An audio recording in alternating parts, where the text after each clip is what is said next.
Dr. Hausinger, and this is the Chapter 3 lecture for the Substance Abuse Counseling text. It's going to be very short because this week in Moodle you have some great resources on motivational interviewing, including a couple of YouTube videos that take you through the process and really outline in depth the MI skills.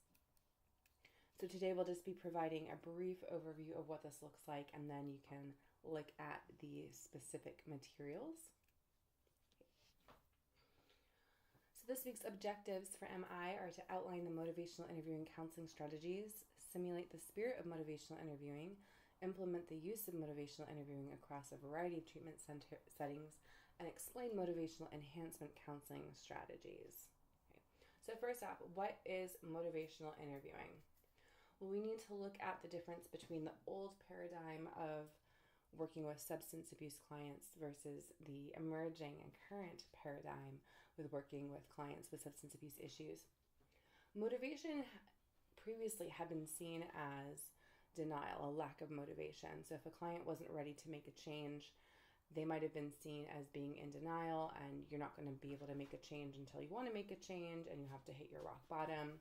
And so clients were kind of treated potentially in a hostile manner, and also one that was very similar to an intervention or scared straight, or a lot of shame and guilt towards clients. You're ruining your life, you have to make a change, etc., rather than looking at the reason why a person might be ambivalent to change. We see this a lot with persons in domestic violence situations where they become so used to living in fear and living in the status quo that they're used to it, and there is a predictable cycle of domestic violence relationships, the honeymoon phase, the incident, the cooling off period, etc., that living in a virtual hell is more comfortable because it's predictable and they know how to act in those situations than potentially moving into something that is unknown but better. So people stay in situations that are not optimal because they're comfortable, and they might be afraid of change or ambivalent to change. So ambivalence does not necessarily mean that they won't ever, or that they're not willing, or that they're in denial. It means that there's a reason why they're kind of stuck in a crossroads, to torch the cliche.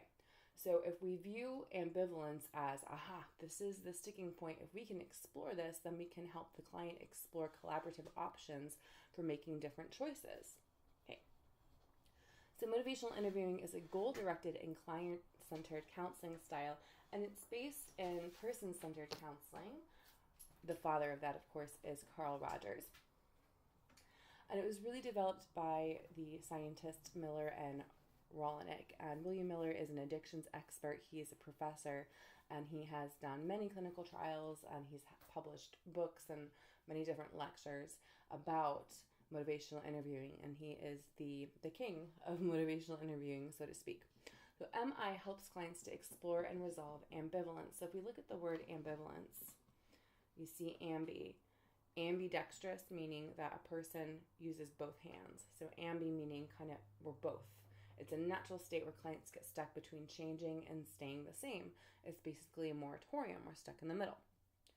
The spirit behind motivational interviewing is joining, respectful, compassionate, and intentional, and includes collaboration, evocation, and autonomy. So it very much respects the client where they're at without shame and guilt.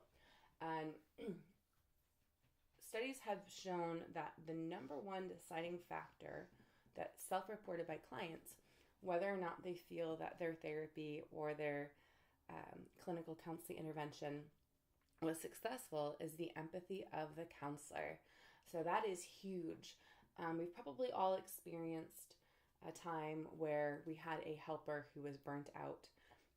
I know we make fun of the DMV and public offices, but we often find burnt out workers that kind of make us a little bit sour. Or perhaps you had a negative counseling experience where the counselor was burnt out or less than pleasant, and it makes us a little gun shy to go back. So the person of the counselor, the orientation of the counselor, the empathy, the eye contact, the active listening, all of that is absolutely essential in whether or not a client feels that their interaction was successful. There are several different motivational interviewing principles, and the video that you'll watch this week on YouTube goes into them with details. Expressing empathy, developing discrepancy, rolling with resistance, and supporting self-efficacy. So the MI counselor is not afraid of conflict or confrontation. We approach it with open-mindedness. Expressing empathy is different than sympathy, empathy versus sympathy. We use a lot of reflective listening for that. Developing discrepancy is a cognitive technique where we are connecting the dots when there is a cognitive dissonance. So for example, if a client says to you, I'm a really, really great father, that is one of the things that I am super proud about, and you might say to your client, tell me what a good father does. What does that look like? And the client says, well, they're there for all the games. They go to the schools for all of these the school functions. They volunteer in the classroom. They're always ready and willing to teach. They spend time with the kids every day. And then the counselor is looking for discrepancy, and they might say, well, earlier you'd mentioned that your wife wants to have a divorce because she stated that you are at the bar 7 days a week and you come home intoxicated and then you fall asleep. And so we mentioned things that the client said, hoping to connect the dots. How does your idea of being a good father play in with that? And the client might say, oh, my insides don't match my outsides, and that's congruence. And that's really a lot of what we do in CBT. Okay, so we're developing discrepancy so that the client can see how their beliefs and actions might not be matching up. We roll with resistance and don't shy away from resistance or tell the client that they're in denial. We explore that. What does it feel like to be hesitant? What does this feel like in your body? What would it look like if you did this? What would it look like if things stayed the same? Okay. And then we support self-efficacy and autonomy, meaning that this is really client-driven, and the client has a right to make their own decisions, even if the counselor doesn't necessarily support those decisions. So if a client relapses, it's their right to do that. If they leave treatment, AMA, against medical advice, it's their right to do that. So we supply empathy and an open ear while helping to enhance their motivation. And we use this in many different fields. And it is important to note that this doesn't really work with people that are already motivated because they don't need it. It is particularly helpful for teenagers. And a lot of the pilot research from Dr. Miller was with teenagers in Sweden. So MI can be used across many different fields, including health, human services, criminal justice, therapeutic counseling, and education. Okay. Really where anyone is kind of stuck in the decision-making process. Okay. So what is at the heart of MI is a very personal and in-depth interview, and it sets the tone for all future treatments. So it's very important that we are trained with MI and embody those principles, especially expressing empathy with our clients. Okay. So that means that we're not distracted, that we make good eye contact, that we can balance taking notes, that we're picking up on keywords, that we're actively reflecting. Okay. Now, we have motivational enhancement therapy, which is sometimes confused with MI. It's an adaptation of motivational interviewing and was specifically designed for substance abuse clients. It's structured and adapted for treatment purposes. And the main difference is that there are more assessment steps and more feedback for the client.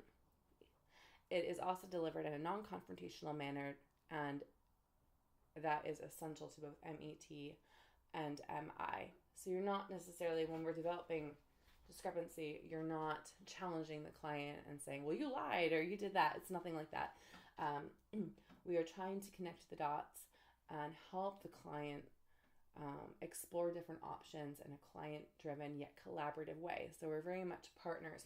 And this is in contrast to potentially work that clients have had with other professionals where maybe they're told what to do, or maybe with family, you do this and this and this. And my uncle had a substance abuse problem, and if you do this, you'll be fine. When we give advice, we don't listen to the client. And so that is one of the most essential pieces of motivational interviewing. So in MET, we use an empathetic but directive approach to strengthen a client's commitment to change. And this might include making measurable goals and having follow-up afterwards. All right, so that is it. This is your little crash course into MI and ME. The other resources in Moodle this week will give you a really clear picture of what that looks like. And most of your chapter is actually examples of what MI looks like with counseling. So you can read and see an entire conversation and what that would look like.